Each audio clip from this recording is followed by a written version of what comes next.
In the 2019 European tour, Dave Matthews Band had their third show in Paris, and there were only 3 tour debuts. Tonight, the boys played in Germany, in the city of Hanover, their third show of the tour, and they had 10 tour debuts, counting the Segway Anyone Seen the Bridge. They letting everything out this tour, and we have 51 songs and counting that have already been played for this European tour. 3 shows in. We haven't even hit a week yet. So we'll talk about all that and more tonight. The DMB post show stream starts now. 34, how y'all doing out there? We are celebrating the birthday of Every Day today. And I always love to highlight this, and shout out to Copper Pot and the multi-cam he put together from June 23rd, 2012. This is a show from Deer Creek, the freaking Creekin'. Baby, we about to have us some fun. All right. This is a fool to think that honestly shows just exactly how this song can evolve into something better than when it first came out. A lot of the stuff the band does, they have to adapt to losing instruments or losing personnel. But this song expanded. The other thing that's important about this part here is while the violin is present, this is a song where we don't need the violin. And one of the things, we look at Before These Crowded Streets and some of the other classics, there's someone that can always complain at, where's the violin? I really don't care that much. Like, I'll still go to shows and enjoy some of the deep cuts, but you can't really say this with a song like Fool to Think or a lot of the everyday songs. And this is why, to me, Every Day is the best pre-Big Whiskey album that matches the DNA of this current Buddy Strong era band. Again, better songs on many of the original big 3. Remember 2 Things. But this album fits this band the best, in my personal opinion, because you don't need a violin. The energy that Rashawn brings with his trumpet, that Jeff's personal style of sax obviously is different than Leroy. It fits here. And Tim Reynolds on electric guitar, he's able to play out and it still sounds fine. And a lot of the stuff from the classic Big 3 era of this band is different in this current era. And that's good and bad in many ways. But this Fool to Think, even though it's before Buddy hopped on, even though Boyd is still on stage, if they did this extended outro in 2024, I had to think about the year for a second. But if they did this in 2024, it would be spectacular. Let's just listen here to this. This is the end of Fool to Think, Deer Creek, 6/23/2012. All right.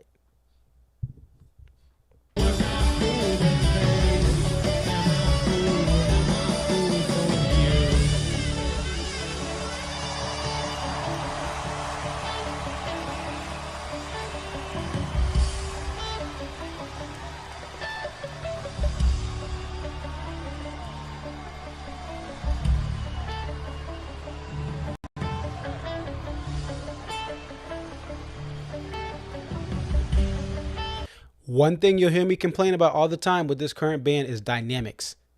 They don't have enough dynamic contrast. They just come out guns blazing and don't drink the water. They come out too loud in parts where the horns just are blasting and there's no buildup. Watch the buildup of the dynamics here.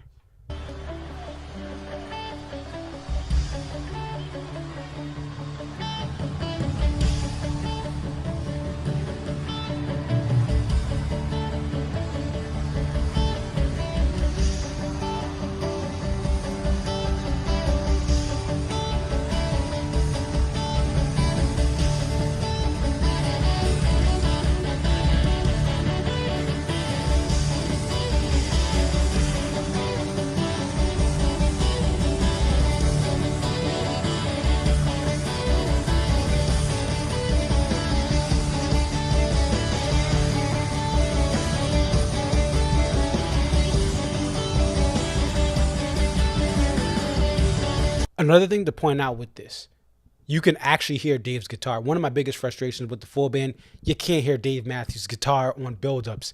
You hear his strumming. I would love it to cut through even more in any given show, but listen, it is what it is. You can hear Dave's guitar. You can hear the Tim really driving and pulsating this thing to build up, and Carter is starting to really go from, level 3 to level 4. Carter Beauford. Level 5 is a catastrophic greatness of ambidextrous drumming, but he's building this thing up.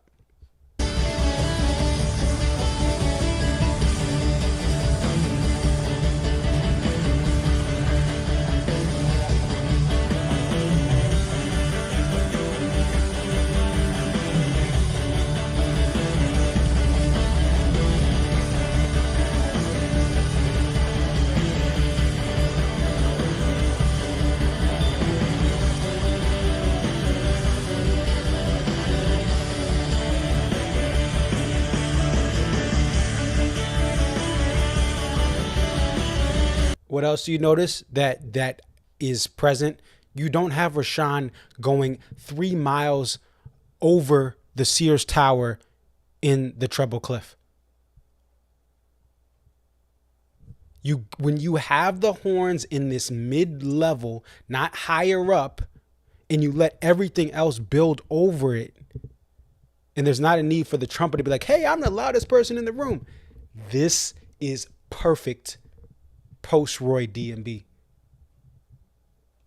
In my opinion, the horn should always be at that mid-level. There's no reason for those squeals, respectfully. Right down in the middle.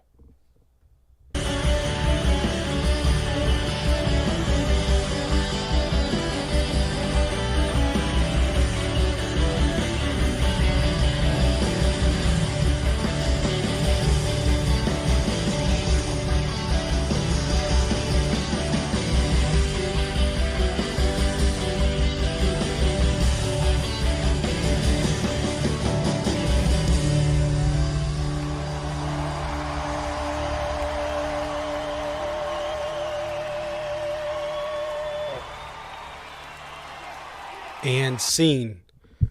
I mean, that's perfect. And I da da da da da da da da. Like, there's so much. And if you're listening to this, like, I need the violin. No, stop it. Get over it, or just stop listening to this band. That's why there's live tracks. You want to hear violin?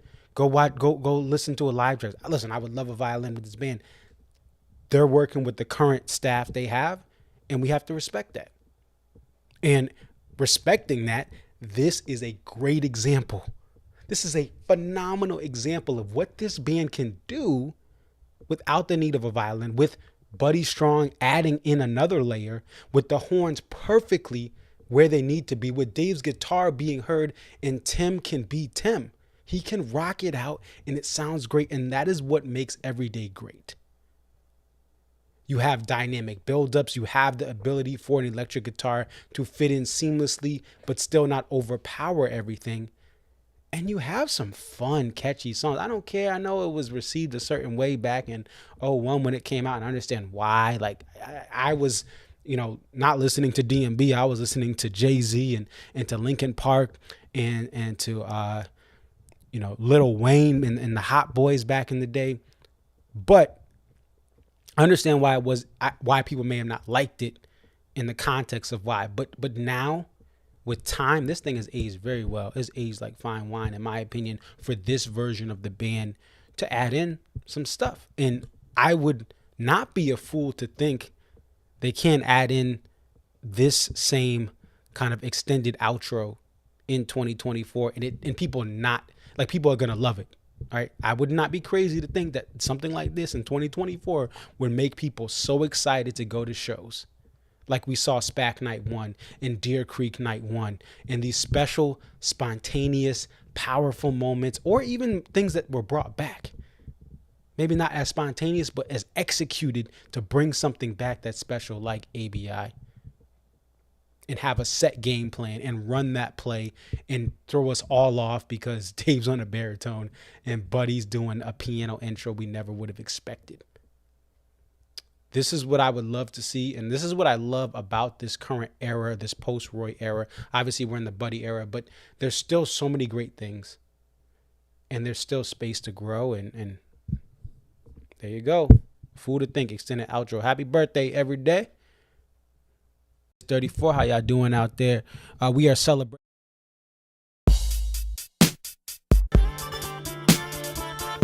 It's your boy Concert Viz 34 back at home. What up? What up? It's your boy Concert Viz 34. Yep, so your boy Concert Viz 34 coming to you here. What up? What up? It's your boy Concert Viz 34.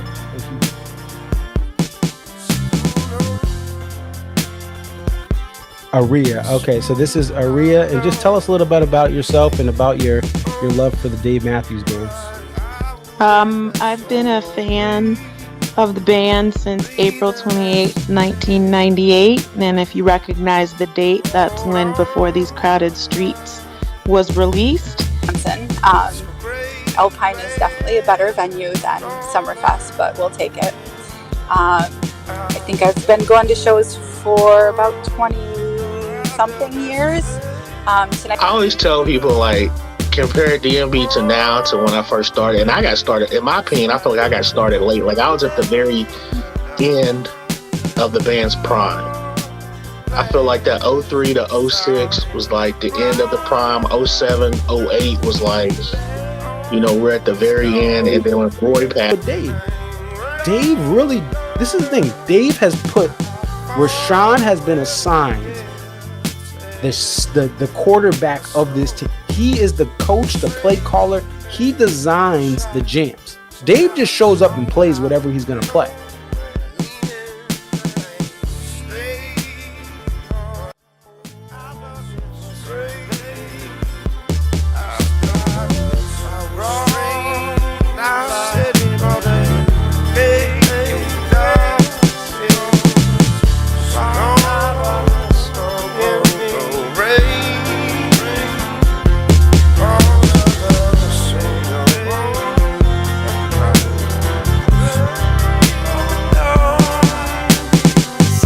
Germany, what up?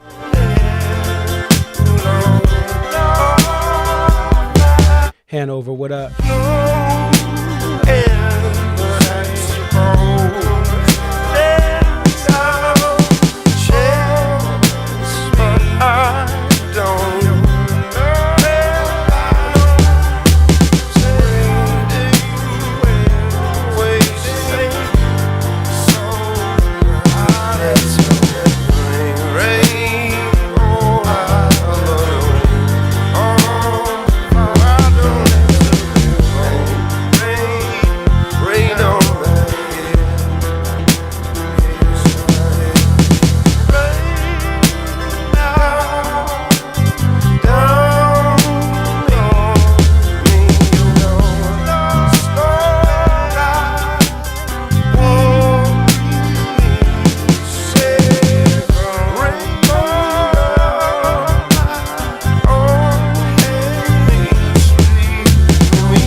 Shout out if you got live track 65.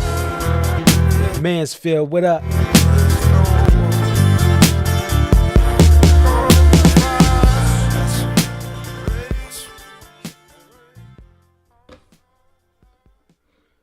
What up, what up? It's your boy Concert Viz 34. Thank you guys for joining the DMB post-show stream. Glad you guys could be here. And we're going to look at this show tonight. I was able to listen to most of it on the couch tour. I missed the first 4 songs live. Oh, no, I got Madman's. I got the Madman's, the first 3 songs. But I did go back. And the reason I went back was because we had something special happen at the beginning of the show. And that was that Dave actually started off the intro of One Sweet World that he used to do years ago. He did not do the full thing, but any semblance of that is just as powerful as something like Gray Street having that third verse. I would actually say that the intro into One Sweet World is even more important than the third verse of Gray Street because it's been missing longer and it changes the dynamic of that song having that epic opener. It is hard to play on guitar, but nonetheless, that was a big thing on this here, is that we did get a One Sweet World open with the intro, part of the intro played, a partial of that intro. So that is good news. Shout out to Drew. He's cooking dinner. Just wanted to say hi. These shows, again, we have to keep in mind that these shows are for European fans that have not seen this band on their soil since the pandemic. There were some people like XACEL. Shout out to D&B Remasters. He did everything to make it last year to America, but not every year. Most Europeans did not travel to the States to see D&B in the last couple of years. So that considered, these shows are about getting Europe the experience of some of the newer Walk Around the Moon songs, 4 played today. It is about giving them some of the things that have been added since the pandemic, like the Brick House After Jimmy thing, like Break Free being back in rotation, and some of the staples from last year, like So Damn Lucky, are being played in high rotation. Virginia in the Rain is being played in high rotation, along with some of the newer stuff. And of course, the third verse of Gray Street, which makes another appearance here tonight. So these are geared towards European fans, and the European fans, from what I'm seeing, what I'm hearing from people that are on the ground, are loving it. They're loving it. And so it's great that these shows are a welcome back for these European fans. The other thing that is great about these shows is we have 10 tour debuts, 3 shows in, and all 3 shows are in different locations. Now, back in the day, before I was even going to shows, if they repeated a bunch of songs, all the songs were straight fire. Even the live tracks that I listened to today had a bunch of repeats from the previous show, but that didn't matter because it was the best, like the best of the best songs were still being made in 96, 97. Leave Me Praying, the prelude to Don't Drink the Water, which I think is actually better, but that's another discussion for another day. But for this era, there are so many songs. One of the things that I'm liking from the fall tour in 2023 and now this tour is you're seeing a lot of songs get busted out of the chamber 3 shows in a row, and again, different locations. I like this formula, even though I do not like every single song on this set list. Dave Matthews Band has one of the most polarizing bunch of songs ever, in my opinion. Yes, there are fans who love everything, and that's fine. And the band loves a lot of songs in general, and that is fine. But if you ask people, and I'm going to put up a thing from Twitter, shout out to Bihar, who put up a great poll, what opener would you prefer? We're going to look at that shortly. You're going to get a bunch of different answers. So sometimes the only answer is to play out the catalog, which they are doing, which people have wanted for years, and they're doing it now. You may not, if you're an American looking at this set list, and I know this is going to be the trend, it's never going to change. There are some Americans like, yo, I don't want that. It's not, oh, the momentum. And I get it. Trust me, I get it. But when there are so many different perspectives of what's your favorite song, what styles of songs do you like? Especially everything post Big Whiskey, even Big Whiskey itself. A lot of the newer material can be very polarizing. I've known people who didn't like Come Tomorrow, but disliked Walk Around the Moon more. I was not a huge fan of most of Come Tomorrow, but I love Walk Around the Moon. And there are people who like Come Tomorrow and didn't really rock with Walk Around the Moon because they said the songs are too short on the studio album, and some of them are too short live. They like more depth to the songs. So we're never gonna all agree on what's the best set list. but the band playing out their catalog is good. We only had 2 covers today. And yeah, they can play as many covers. Again, they have the right to do what they want. But I like this idea of 1 to 2 covers a show. And these European fans get tons of DMB across the board. You got 4 Walk Around the Moon, 3 Big Whiskey. Okay. 2 Crash, 2 Before These Crowded Streets, 2 covers, 2 from Come Tomorrow, 1 Remember 2 Things, 1 Under the Table and Dreaming, Busted Stuff. We have a Segway. Anyone Seen the Bridge? And then we have 1 Some Devil, 1 Stand Up. And speaking of Shake Me Like a Monkey, if you were on the East Coast like me earlier today, I was listening to Jimmy Thing, okay, from Live Track 65. And all of a sudden, the crib was shaking like a monkey.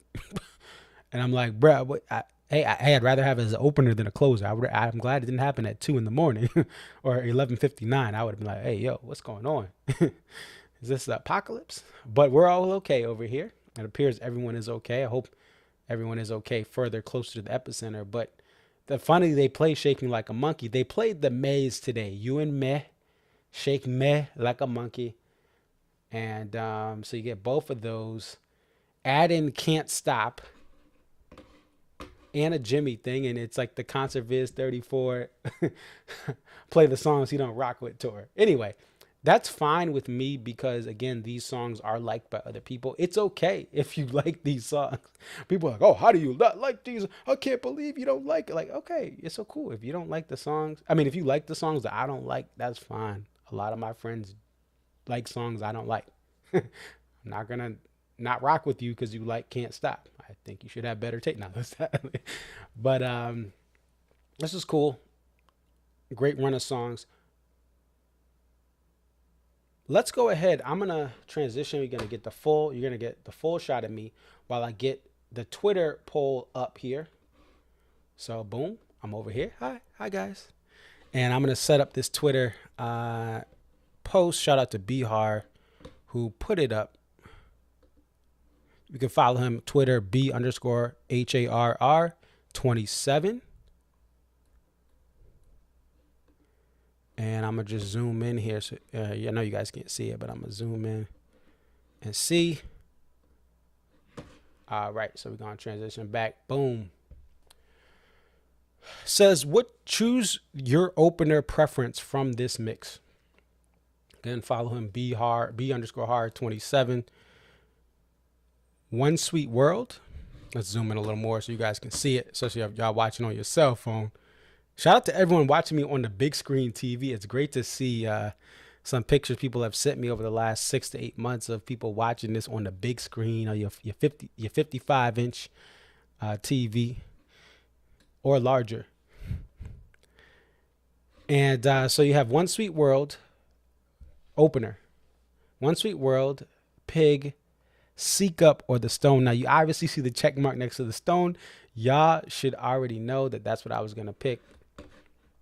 You should be shocked if I didn't pick it. Let me make myself a little smaller so you can see the percentages here.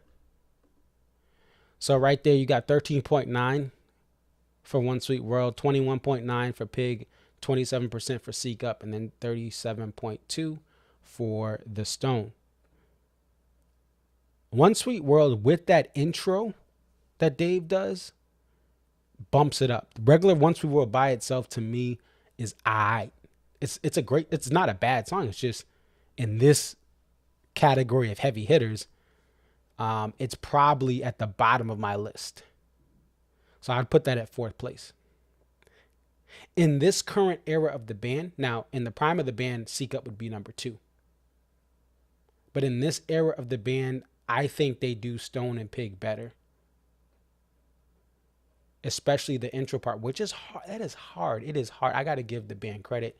It is very hard to have Seek Up's intro be bussing every time. It's hard. It is one of the most challenging things this band does is the improv there. So I got number 4, One Sweet World. Number 3, Seek Up. Number 2 is Pig. I know there's no violin. Yes, it's better with the violin. No one needs to argue that or debate that. But I still put it at number 2 because the song encapsulates what I love about DMB. To talk about heavy, intense things and talk about darkness and struggles, but then transition it to the light in an honest way, not a cheesy way. Well, I guess it is kind of cheesy, but I like how their messaging acknowledges that life is hard and it struggles, and don't burn the day, seize the opportunity.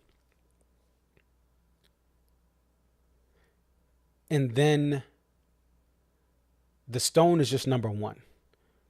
Brian says, Stone best song. There's nothing like a Seek Up opener with the sunset. Yeah, I've seen both with the sun setting. Seek Up at the Gorge with the sun setting. I just think I've never seen it with Leroy Moore. I've seen it with Boy Tinsley, and I think that violin gives it an extra flair. So does the Stone, but the Stone doesn't need a violin. Like, the Stone is just powerful regardless. Some may disagree. I think with the Stone, it's just my first ever show, May 25th, 2012. Band had been playing some the hardcore deep cut lovers were saying so sets. They were aight. And then that weekend, that Hartford weekend, kind of turned the tide. And so the sun is setting in that dun dun dun dun dun dun dun dun. That buildup of that is just more epic than Seek Up in this era of the band. The epic wailing Seek Up, I really think that's hard to beat. The epic wailing Seek Up will beat any Stone. But essentially, I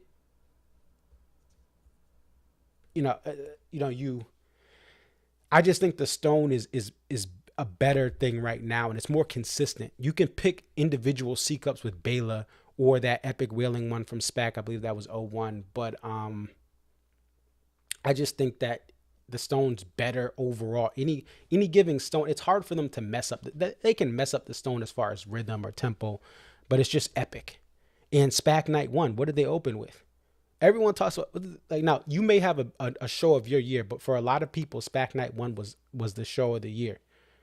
People who had been going since 02 were saying this is a top 5. Now again, I can't judge that. I was not going, but some people are like, this is one of my top 5 shows. Someone said it was their favorite show, and they had been during the prime of this band. And that's, everyone's opinion is different. But I just think the Stone is the best. It is best, simply the best, better than all the rest. But guys, vote for that. Again, that's Bihar, B_HARR 27. Follow him on Twitter. He has a lot of great stuff as far as poster history and other knowledge and stats. So follow him on Twitter there. Let's see. Let's bring it back. Now, what I'll say, because what does the chat say? The worst thing about the concert is ending with the same song 2 nights in a row. I disagree with this, and here's why. First off, let's go to the show that, this is the show that the live tracks 65. Let's take a look at this, because I was looking at this earlier. We go to 97, right? 6/8/97. Oh no, that's Hartford. I forgot. There's so many live tracks from this year. I think is it July? Is it this one? Is it 12? Yeah. So guys, speaking of repeats, the band, let's take a look. This is 6/12/97. We'll zoom out a little bit so you guys can see it a little better. 6/12/97. What's the encore? And I know there's not as many songs. The encore is Leave Me Praying, Ants Marching. Look how many repeats there are. 1, 2, 3, 4, 5, 6, 7, 8, 9, 10, 11, 12, 13. 13 repeats from the night before. Let's go to 6/13/97.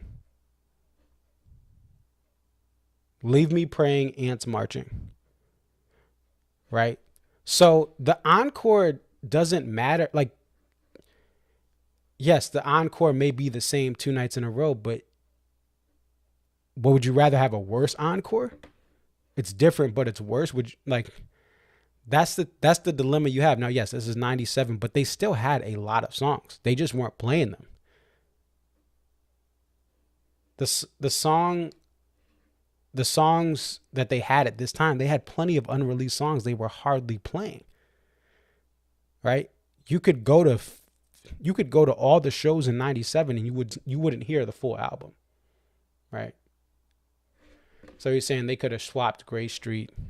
I don't know. And again, you got to remember, this is Europe. So like, if you're going to Europe, most of these people, like, again, you guys notice I don't have a guest for tonight. Well, maybe you don't know. Spoiler alert. I don't have a guest for tonight. Right? It is like most people aren't going to every single show of this Euro trip. So yes, they have the same encore, but a lot of people that went night one weren't at the last two shows. And a lot of people who went to one of these shows is only going to that show and then skipping through Europe. And there's people still arriving for the next show.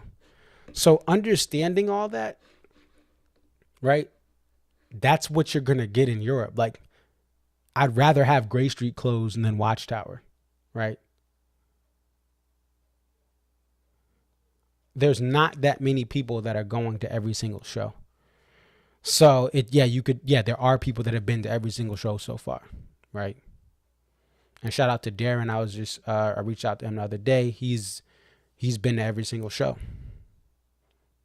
But like that's one person. There's 3 or 4 other people that, maybe there's more we don't know about, but there's 3 or 4 people I know who've been to every show. But that's 3 or 4 people. When you're talking East Coast runs, South runs, West Coast runs, Midwest runs, people are going to 3 or 4 straight shows, and that's just it's easy.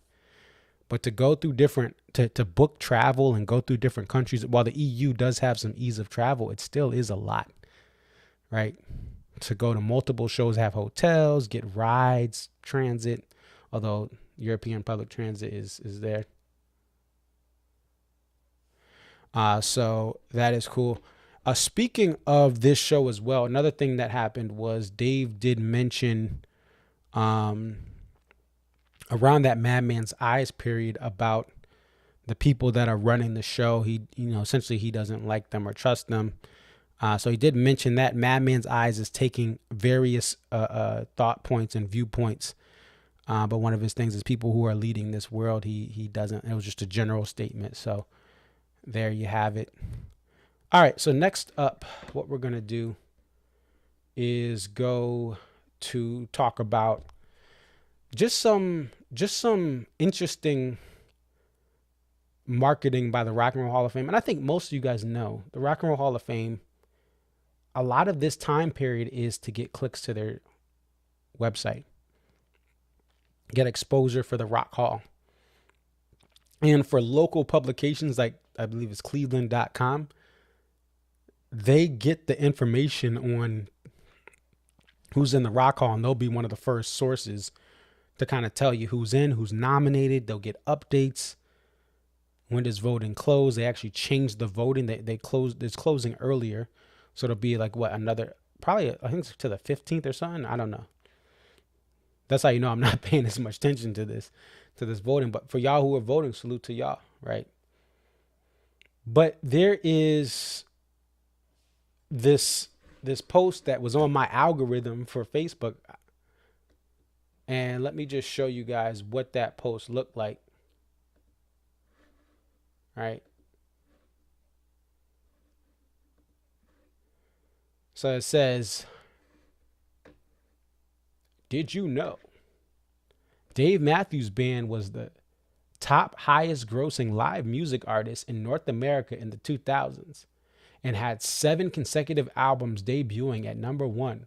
Hailing from Charlottesville, Virginia, DMB formed in 1991 and cultivated a trademark sound that includes long, intricate solos, non-traditional rock and roll instruments, unique time signatures, and an electric live show. DMB has influenced a generation of acoustic-driven singer-songwriters like John Mayer, Jason Mraz, and OAR. Vote for your favorite nominee at the link in the bio. Fan vote sponsored by QO Buzz. Again, that's sponsored.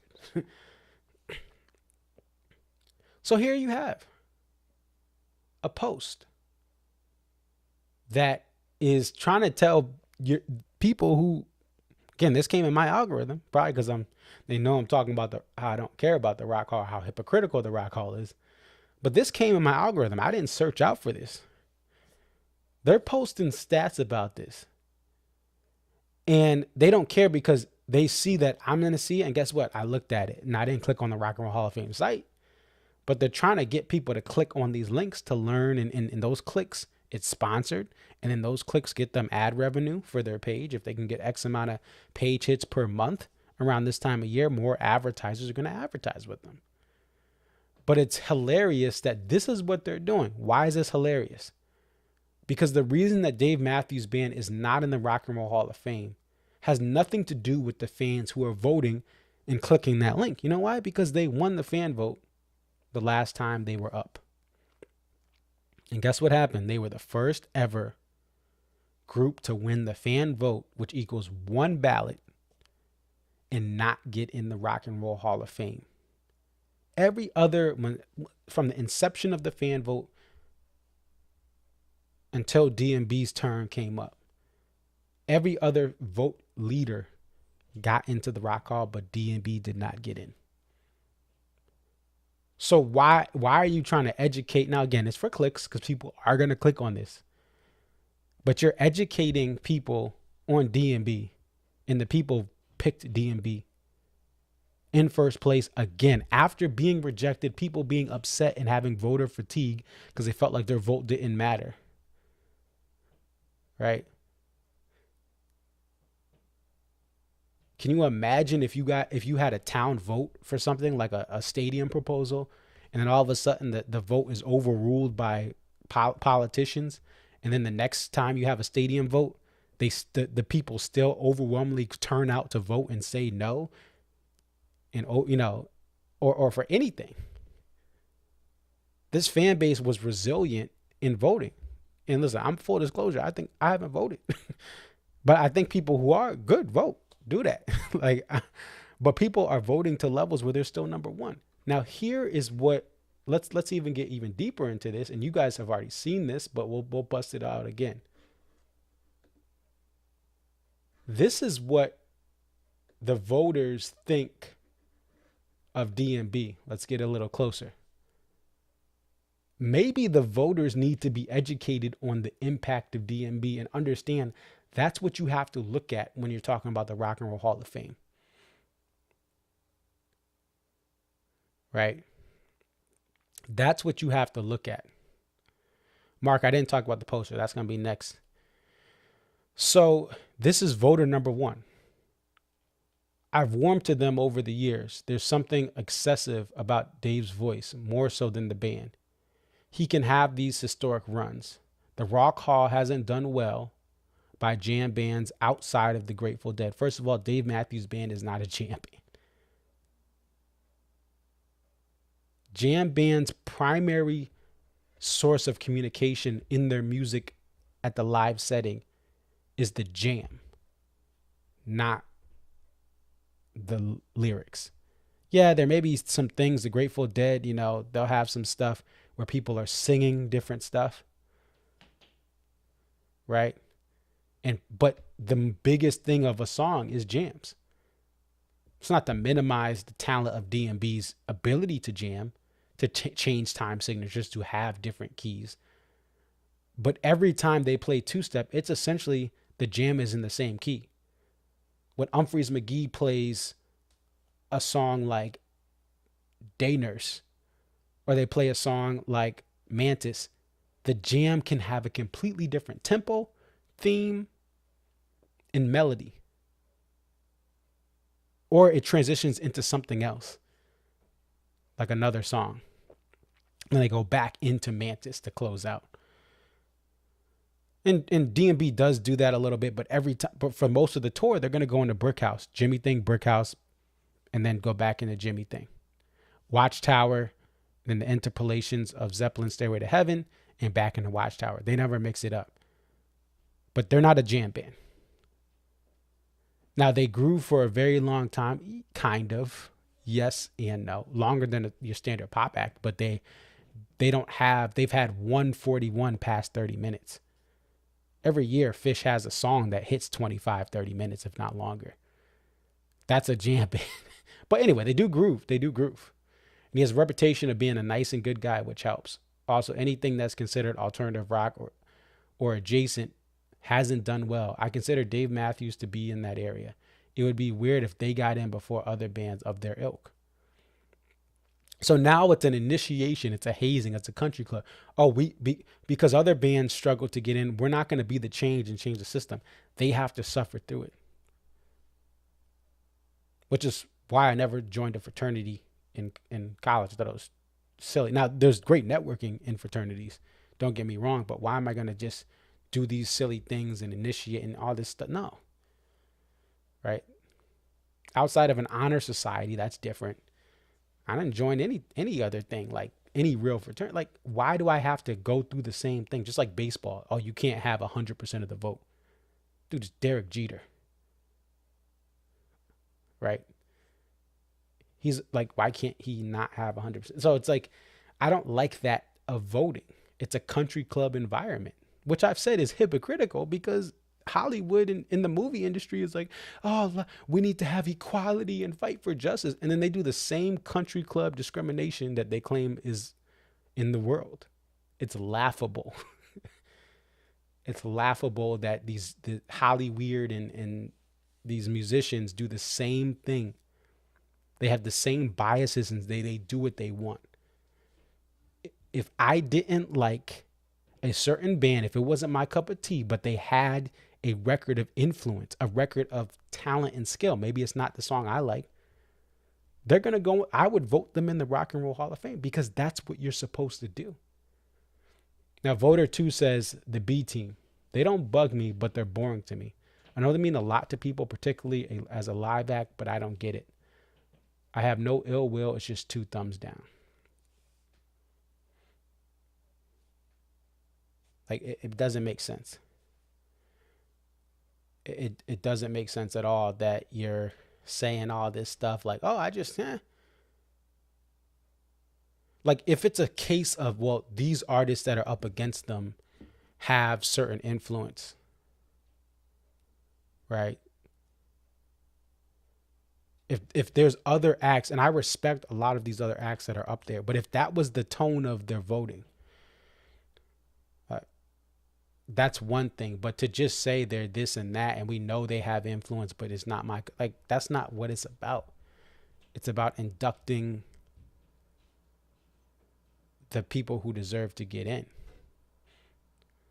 And so it would be one thing again if they weren't in because they have these massive, well, this artist has done X, Y, and Z. That's all. And I love Tribe, man. Lenny Kravitz, right? But I just think it's laughable that this was essentially the response of the voters, and this is what the Rock and Roll Hall of Fame is trying to push. Like, maybe you need to have your voters go through training. Same thing is said about the Oscars, same thing about the Grammys. A lot of these people don't know music. They don't educate themselves. And listen, I don't know music. I can't be a Grammy outside of maybe hip hop. And even so, I don't know if I know I'm not qualified to be in certain,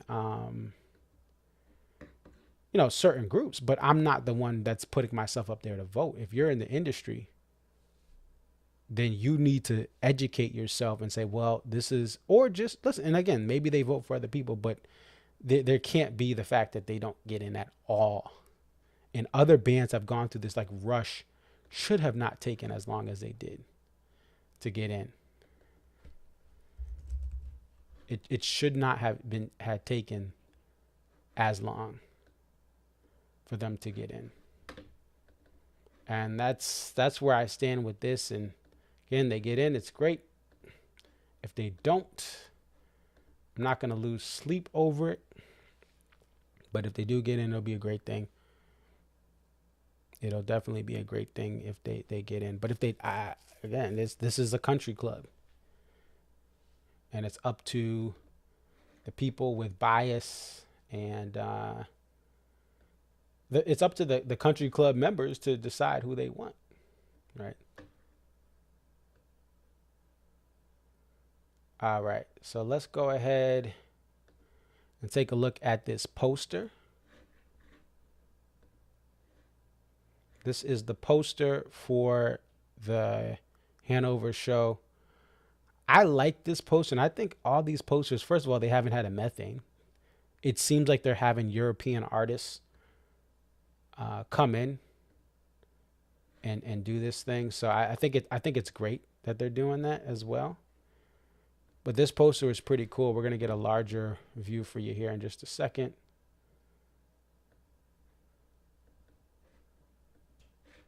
We'll get you a larger view. Give me one moment, and we'll bump this up a little bit. But I thought this was a great poster. There we go. That's a little bigger. And so I like this thing. I like the reflection. I like the moon. I like the themes. I like the colors are nice. There's so many posters that have, to me, in my opinion, horrible colors. You could say something about the font and the brown font if you want to. I still don't mind it, but this would be a poster I would get. But this poster is very solid. It's cheaper than United States posters, even after the exchange rate. And I think they've done a great job with these posters. You could argue, you know, some of these posters, are they the best in the world? No, but this one is very solid, and less is, to me, is always more. This is a simple idea that has some really nice polish. It has a nice polished look to it. And this poster is what I would love to see more of. I don't know the structure, if that's a specific structure in Hanover or if this is a certain lake. I believe Hanover is on the water, if I'm correct, on a river. I'm not sure specifically of that.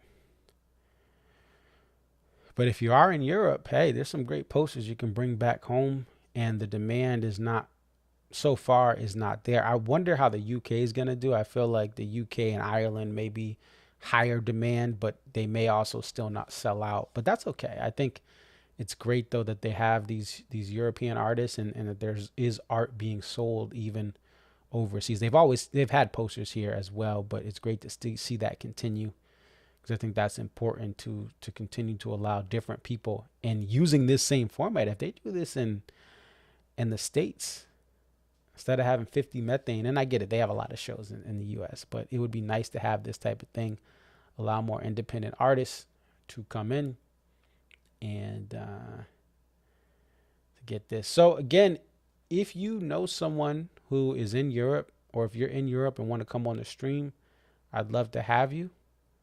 I do want to get as much fan perspective. If you want to come on or send a video too, you can send me a video from the show. DM me, message me, and we'll get that over to me. And I want you guys to be able to be showcased there. We're gonna close out with the song that I would love to see come back. I would love to see a couple of songs come back that were unreleased debuts last year. Straight Shot was played this year, but I love to see it continue to go through. But the other one, what you'll see here, is Cha Cha with Bela Fleck, who is on the new live tracks. I have enjoyed my first listen through the live track 65. It has the classic sound of the band. It has the Fleck tones on some songs that were, I think it was more based on the time period they were in. So they didn't have them on 41 per se, but they had them on Crash Into Me and some other things that were, hey, we're going to push this, right? Crash Into Me is a year into that rise in popularity of that song, which is a staple song of the 90s. And as well as some other stuff, but I did enjoy my first listen through.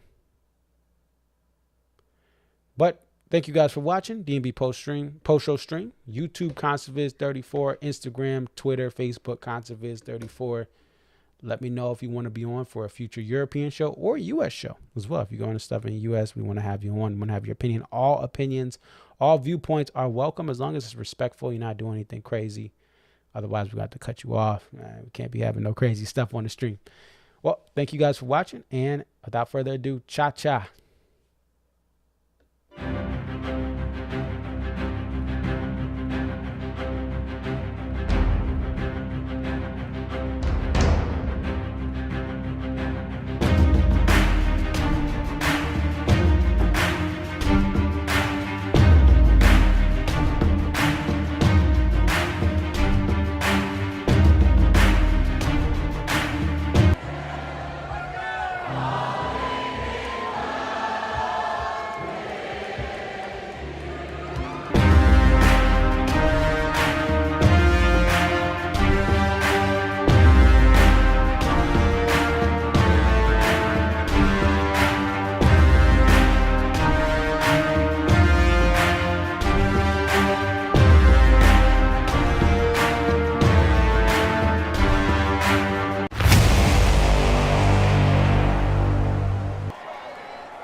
Thank you very much.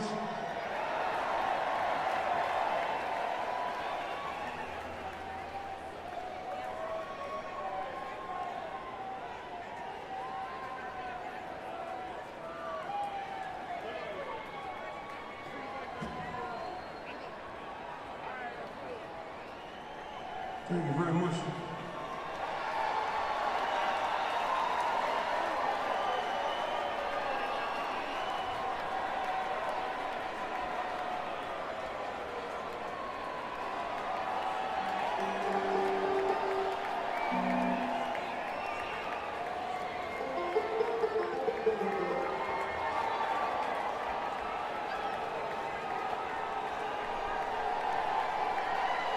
Bella Flack happens to be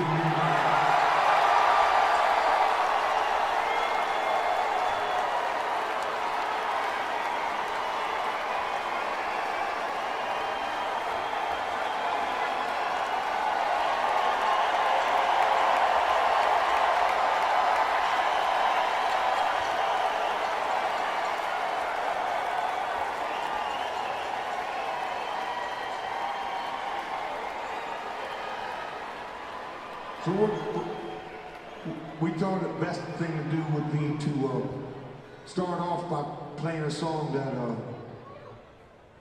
Bella's never heard before. No. Just to even the playing field.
the bus almost missing again.